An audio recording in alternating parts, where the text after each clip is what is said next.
silakan ketua kelas memimpin. Sebelum belajar, mari kita berdoa menurut agama dan kita masing-masing. Doa dimulai. Doa selesai. Ya, bagaimana salam kita, Nak? Salam PPK. Salam cerdas, berkarakter, menyenangkan, luar biasa, hebat. Tepuk tangan untuk kita. Jadi kita semua harus menjadi orang-orang hebat. Anak-anak Bapak yang ganteng, yang cantik di ruangan ini bisa menjadi anak-anak yang hebat, anak-anak yang luar biasa. Oke? Hari ini kita akan melanjutkan materi pembelajaran kita, sambungan dari materi sebelumnya. Kalau materi sebelumnya, minggu lalu kita terakhir mempelajari tentang ayo menjadi penulis. Sekarang kita mau melihat bagaimana perkembangan zaman atau disebut yang namanya globalisasi. Mari anak-anak kita dengarkan atau kita lihat materi yang sudah Bapak susun di sini tentang globalisasi. Iya. Sebelum kita lanjutkan, siapa yang sudah baca bukunya dan sudah tahu apa pengertian globalisasi? Wah, banyak sekali. Berarti anak-anak Bapak di sini membaca semua ya? Oke, mantap. Silakan dulu Wisnu ya. Kita persilakan Wisnu. Apa yang kamu ketahui, Nak? Globalisasi. Globalisasi adalah proses masuknya ke ruang lingkup dunia, Pak. Iya, proses masuknya ke ruang lingkup dunia. Apanya yang masuk, Pak Edward? Yang masuk itu adalah apa? Ini dia. Perkembangan teknologi dan alat komunikasi serta kemajuan alat transportasi. Saat ini banyak perkembangan yang ada di sekitar kita ya kan Rensi. Dulu kita mau mengirimkan atau mau berbicara dengan orang kerabat atau saudara yang jauh di kita harus nulis surat. Harus ngirimnya ke kantor pos. Sekarang kita lewat apa?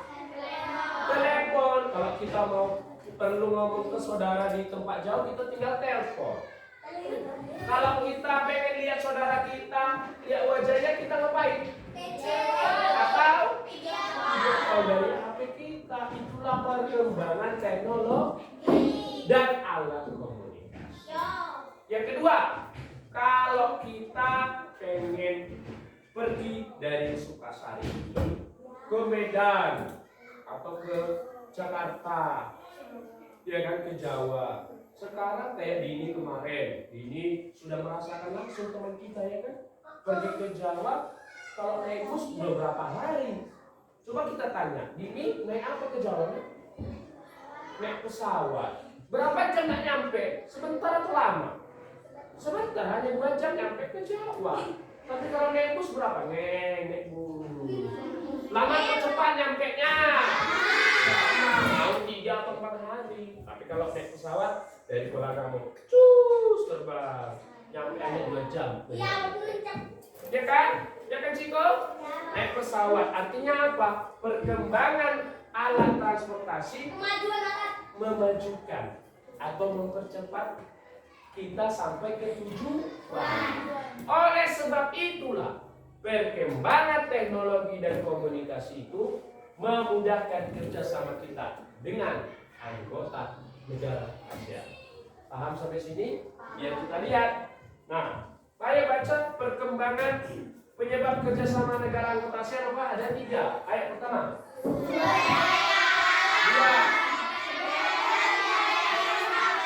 Iya. Nah, bentuk-bentuknya baca: penanggulangan, meningkatkan, iya, melindungi,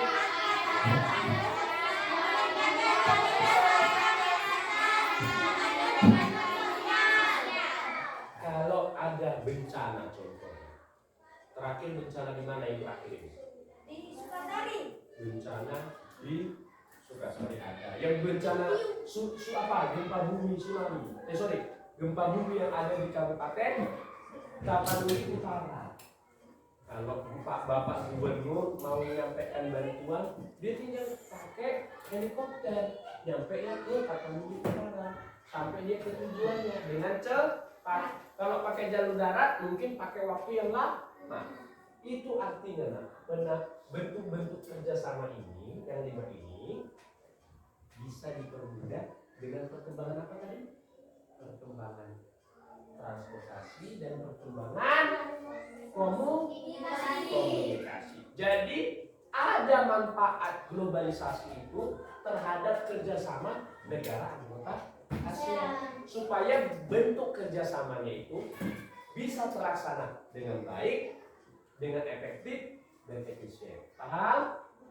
Paham? Ya, sebelum kita dengarkan videonya, siapa yang sudah baca bukunya tentang ASEAN? Tanggal berapa dibentuk ASEAN? 8 Agustus. Wah, baca semua ya. Ya, kita kasih kesempatan dulu ya Ciko untuk perempuan. Silakan Rensi. Tahun berapa? Iya, tepuk tangan untuk Rensi. 18 Agustus. Tahu nggak negara yang membentuk ASEAN ada berapa ya? 5. 1. Iya, Indonesia. 2. 3. Iya, 4. 5. Thailand. Oke, luar biasa ya. Bagus, Bapak senang kalian sudah baca buku ternyata tadi malam. Ya, sangat luar biasa ya Wisnia. Untuk itu kita mendengarkan video, anak-anak dipahami ya supaya nanti bisa menjawab pertanyaan. Nanti ada pertanyaan loh, ada soal kita. Bersama dengan ASEAN di bidang sosial dan Dengarkan, budaya untuk kemajuan bersama.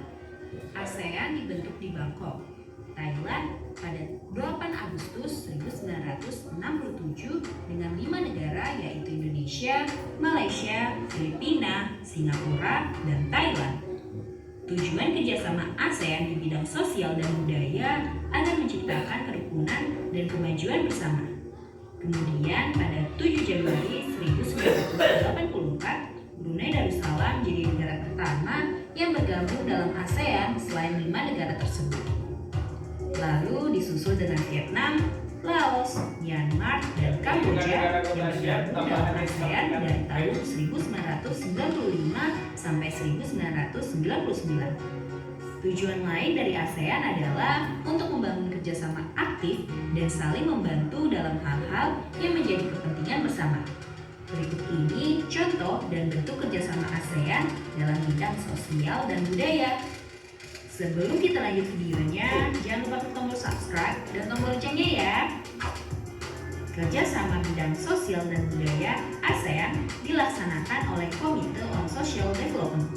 Contoh kerjasama di bidang sosial budaya negara-negara anggota ASEAN antara lain adalah 1. Bidang pembangunan sosial menekankan kesejahteraan golongan berpendapatan rendah, perluasan kesempatan kerja, serta pembayaran upah yang wajar. 2. Membantu kaum wanita dan pemuda dalam usaha-usaha pembangunan. 3. Menanggulangi masalah-masalah perkembangan penduduk dengan bekerjasama dengan badan-badan internasional yang bersangkutan. Oke. Ini maksudnya adalah kerjasama negara-negara anggota ASEAN di bidang sosial. Namanya di bidang sosial berarti kita membantu permasalahan-permasalahan sosial yang terjadi antara sesama kita. Contoh, kalau ada bencana, sesama negara anggota ASEAN itu memberikan bantuan ke korban-korban yang terkena bencana alam.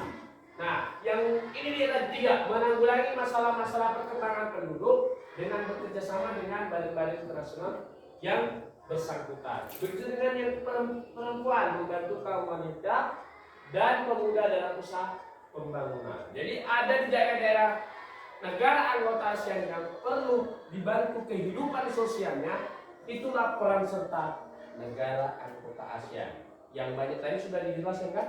Ada Indonesia, Malaysia, Singapura, Laos, dan lain sebagainya. Oke, kita lanjutkan. 4. Pengembangan sumber daya manusia. 5. Peningkatan kesejahteraan. 6. Program peningkatan kesehatan dalam hal makanan dan obat-obatan. 7. Pertukaran budaya dan seni, juga Festival Film ASEAN. 8. Penandatanganan kesepakatan bersama di bidang pariwisata ASEAN atau ASEAN Tourism Agreement atau dikenal ATA. 9. Penyelenggaraan pesta olahraga 2 tahun sekali yaitu SEA Games. Nah kids, itu dia beberapa bentuk kerjasama negara ASEAN dalam bidang sosial dan budaya. Sekarang kita lihat bentuk kerjasama ASEAN dalam bidang politik dan keamanan yuk. Oke, untuk saat ini kita fokus mempelajari saja kerjasama anggota ASEAN di bidang sosial. Ya, tadi ada contoh-contohnya kan, yang membantu berpendapatan rendah, membantu kaum wanita dan lain sebagainya. Untuk bidang yang lain kita lanjutkan ke materi berikutnya. Oke, sampai di sini ada yang paham nak? Ada yang paham? Paham? Bagaimana? Ada yang paham nak? Oke, mantap. Yang berikutnya kita mau membaca sebuah teks yang menjelaskan tentang informasi atau fenomena. Itu disebut teks eksplanasi. Siapa yang masih ingat pengertian teks eksplanasi? Siapa? Ya, silakan. Mau saya siapa? Eksplanasi adalah teks yang berisi penjelasan. Penjelasan atau fenomena tentang sebuah informasi. Lihat skemanya nak. Di dalam teks eksplanasi ada bagian, 3 bagian utama. Kalau bagian pertama itu disebut pernyataan umum. Kedua, tentang fakta atau bukti, ada data-data maksudnya. Yang ketiga tentang apa Ciko? Pesan. Iya, simpulan, ada pesan dan juga ada kesan dalam informasi tersebut. Oke, itu adalah 3 bagian teks eksplanasi. Nah, kita mau melihat teks eksplanasi itu, kita kan tadi sebuah teks yang berisi penjelasan. Tetapi kali ini Bapak mau memberikan penjelasan berupa video. Mari kita saksikan tentang energi listrik. Ya, energi listrik ini banyak, tapi kita fokus ke yang namanya PLTA. Siapa yang tahu apa kepanjangan PLTA? Siapa? Ciko, wah sangat luar biasa ya. Semua tulis tangan. Oke, ada yang bagaimana? Tenaga air. Kalau Kevin jawabnya apa? Jawabnya apa kepanjangannya PLTA? Iya. Kalau Ciko? Iya, bagus ya. Pembangkit listrik tenaga air. Memang itulah kepanjangan PLTA. Kita lihat bagaimana energi listrik. Ya, ini PLTA.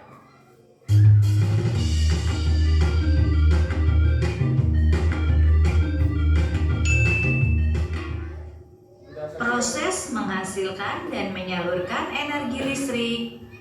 IPA kelas 6 tema 4 subtema 1. Di era globalisasi, listrik berperan sangat penting. Hampir semua peralatan memerlukan listrik. Nah, anak hebat, tahukah kalian bagaimana listrik dihasilkan atau diproduksi?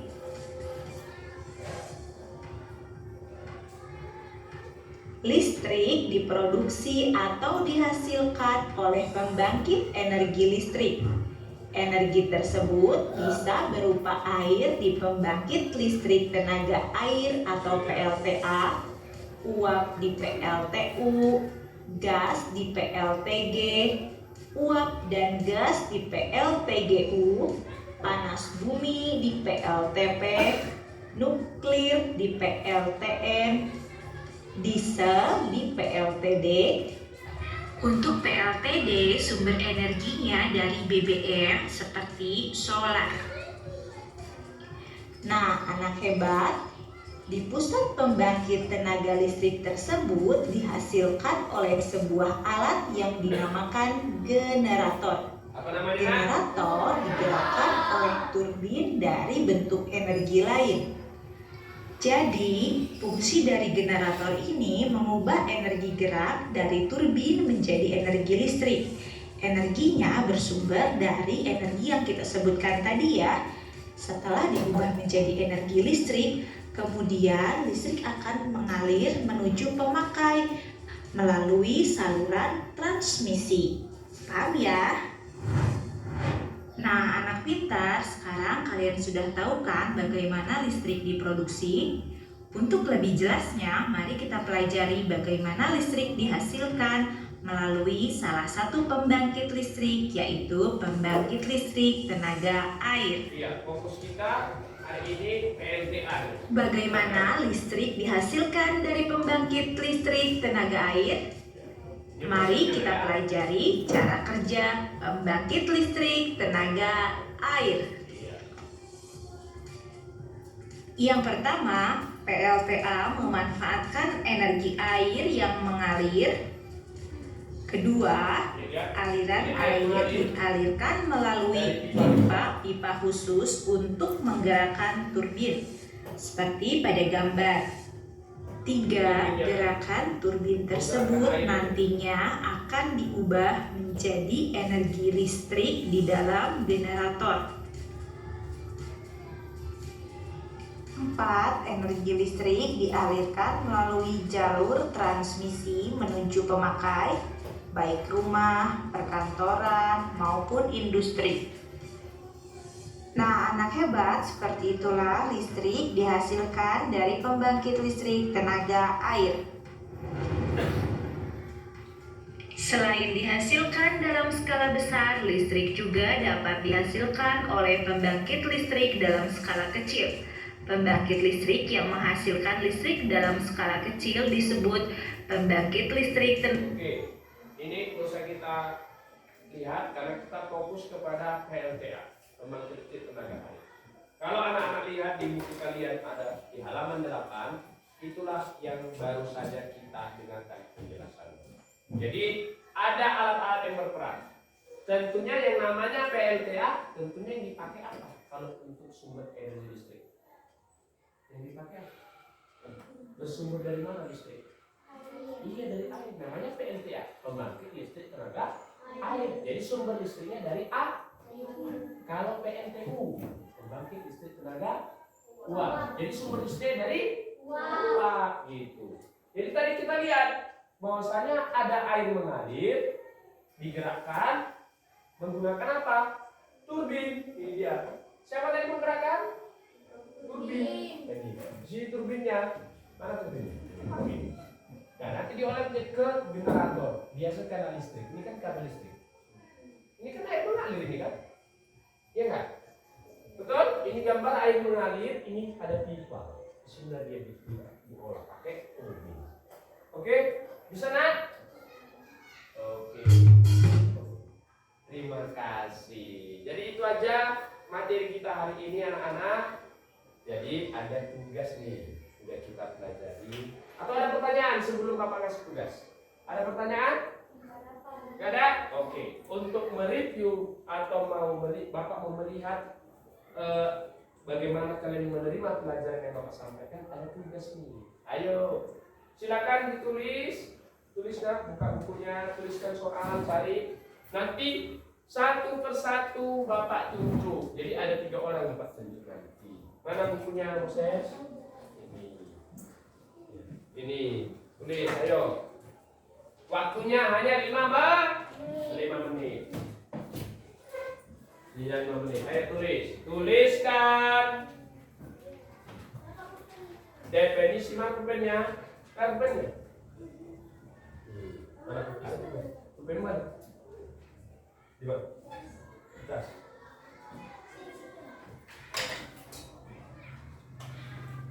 Ayo.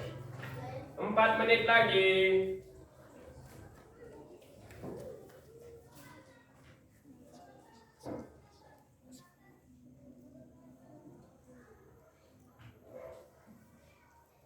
Tuliskan definisi dan penyebab. Waduh, ada ini tadi ya. Ada tadi Bapak jelaskan di materi. Tuliskan definisi. Nanti Bapak acak. Siap. Di antara kalian harus siap ya nak ya. Setuju? Oke. Kok siapa yang jawab ya? Berarti setuju cuma satu. Setuju nak? Setuju nak. Iya. Gampang kok soalnya.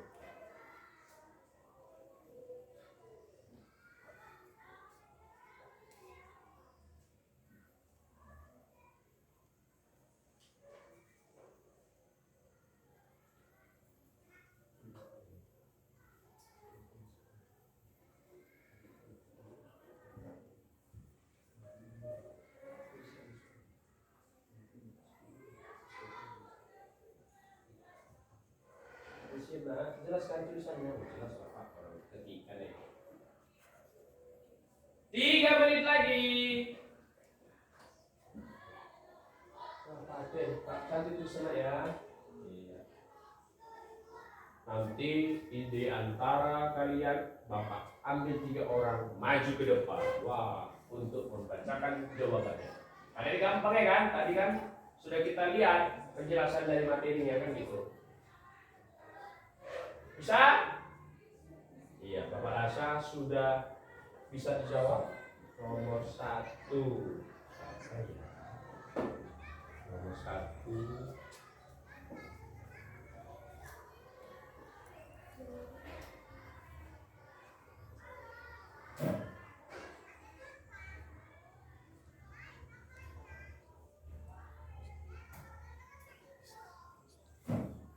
Ya, silakan Bapak tunjuk ya. Acak ya, setuju ya?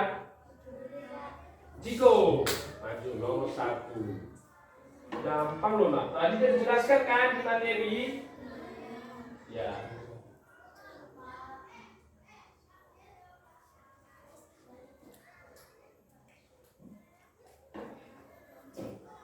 Ya. Terus lagi kita tunggu nak ya, Ciko nulis.